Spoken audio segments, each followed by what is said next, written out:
নিজের প্রবৃত্তি অনেক কিছু চাইবে, নিজের প্রবৃত্তিকে আল্লাহর সামনে আত্মসমর্পণ করার নাম হচ্ছে ইসলাম। মন যাচাই তা করা যাবে না কেন? কারণ আমি কারাগারের জীবনে বসে আছি। কারাগারের মধ্যে মন যাচাই তাই করা যাবে না। এই কাজগুলো কখন করব?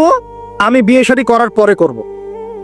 বিয়ে শাদী করবেন, আপনি স্ত্রীকে নিয়ে ঘোরেন, স্ত্রীকে নিয়ে আল্লাহর সৃষ্টি দেখেন, স্ত্রীকে নিয়ে আপনি বাইকে ঘোরেন, রিক্সায় ঘোরেন, চটপটি খান, ফুচকা খান, আইসক্রিম খান, কোনো সমস্যা নাই।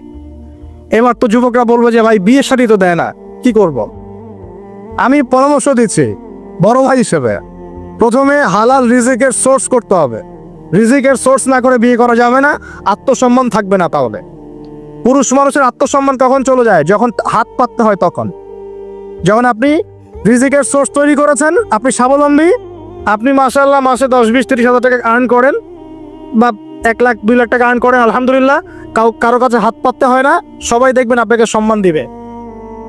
যখন আপনার অন্যের কাছে হাত পাততে হবে তখন দেখবেন স্ত্রীও সম্মান করছে না। তো এই জন্য ডিগনিটি আগে, ডিগনিটি ফার্স্ট। আপনার ডিগনিটি অর্জন করতে হলে একটা হালাল উপার্জনের সোর্স লাগবে, এক। তারপরে পিতামাতাকে বোঝানোর চেষ্টা করবেন। যদি কাউকে পছন্দ করেও থাকেন, না দেখেই বা শুনে যে হ্যাঁ ওখানে একজন দিনদার মেয়ে ইত্যাদি, তাহলে পারিবারিকভাবে বিয়ের প্রস্তাব পাঠাবেন। নিজে পণ্ডিতি করতে যাবেন না, পারিবারিকভাবে পাঠাবেন। যদি রাজি হয় আলহামদুলিল্লাহ, রাজি না হলে কি নিজে নিয়ে পালাই যাবেন? এই কাজ করতে যায় না। ইস্তেখারা করবেন। কি করবেন? ইস্তেখারা। 2 রাকাত নফল নামাজ পড়ে আল্লাহর কাছে দোয়া করবেন। হিসনুল মুসলিম বইটা কিনবেন, ওখানে দেখবেন ইস্তেখারার দোয়া আছে। ইস্তেখারা মানে হচ্ছে আল্লাহর সাথে পরামর্শ করা। আল্লাহ, আমি এই কাজটা করতে চাচ্ছি, যদি কাজটা আমার জন্য ভালো হয়, আমার দুনিয়া আখিরাতের জন্য ভালো হয়, আল্লাহ কাজটাকে তুমি সহজ করে দাও, আল্লাহ কাজটার মধ্যে বরকত দান করে দাও। আর যদি এই কাজটা দুনিয়া আখিরাতের জন্য খারাপ হয়, আল্লাহ তুমি কাজটাকে সরায় দাও, আমাকেও কাজটা থেকে সরায় দাও। এটা হচ্ছে ইস্তেখারা। এই দোয়া বেশি বেশি করলে ইনশাল্লাহ আল্লাহর পক্ষ থেকেই ফয়সালা হবে। আর এই জায়গায় বেশি ব্যতিব্যস্ত হবেন না। অনেক সময় কিন্তু ফ্যান্টাসিতে ভুগি আমরা, অস্থির হয়ে যাই। অস্থির হলেই ডিসিশন নিতে ভুল হবে, অস্থির হলেই ডিসিশন নিতে ভুল হবে। স্থির থাকতে হবে। নিজেকে স্থির রাখার জন্য কি করবেন? বেশি বেশি নফল রোজা রাখবেন। বেশি বেশি কি করবেন? নফল রোজা রাখবেন। আর ভালো কাজে ব্যস্ত রাখবেন নিজেকে। ভালো কাজে কি করবেন? ব্যস্ত রাখবেন। একা একা থাকলে আর এই যে খারাপ সার্কেলের মধ্যে থাকলেই মাথার মধ্যে শয়তান ভর করবে, তখন দেখবেন অস্থির হয়ে গেছেন আপনি। আগে স্থির হওয়ার চেষ্টা করেন, ভালো কাজে ব্যস্ত রাখেন, হালাল পথ অবলম্বন করে হারাম থেকে বেঁচে থাকেন।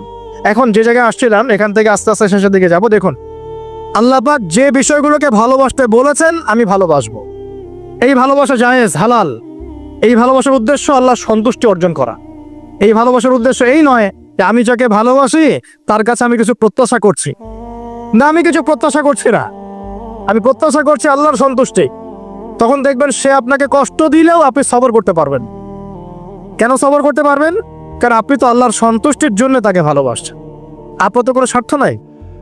এখন আপনি দেখবেন রিল্যাক্স থাকতে পারবেন, সম্পর্ক টিকেও থাকবে এবং আপনি ক্ষমা করতে পারবেন মানুষকে।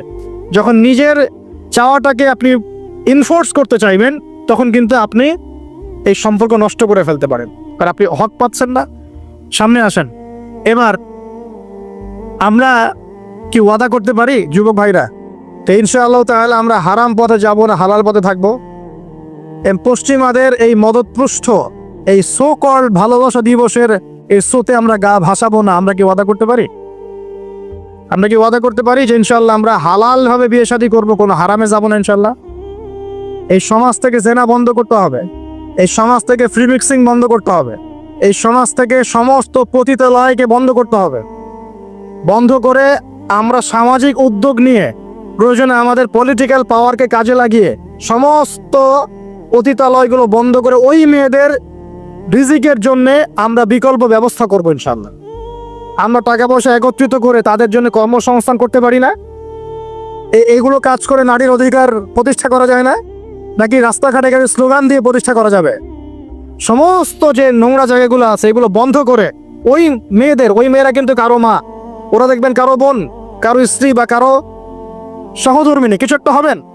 তারাও কিন্তু মানুষ, তারাও মানুষ, হয়তো অন্ধকার জগৎ হারিয়ে গেছে, দালালের খপ্পরে পড়েছে বা পেটের দায়ে পড়ে কাজ করছে। যদি আমরা তাদের জন্য বিকল্প ব্যবস্থা করে দিতে পারি, আল্লাহ পাক আমাদেরকে তৌফিক দান করুন, তাদের জন্য কর্মসংস্থানের ব্যবস্থা করতে পারি, একটা মেয়েও এই হারাম পরে যাবে না ইনশাআল্লাহ। আমরা কি এভাবে নারীর অধিকার প্রতিষ্ঠা করতে পারি?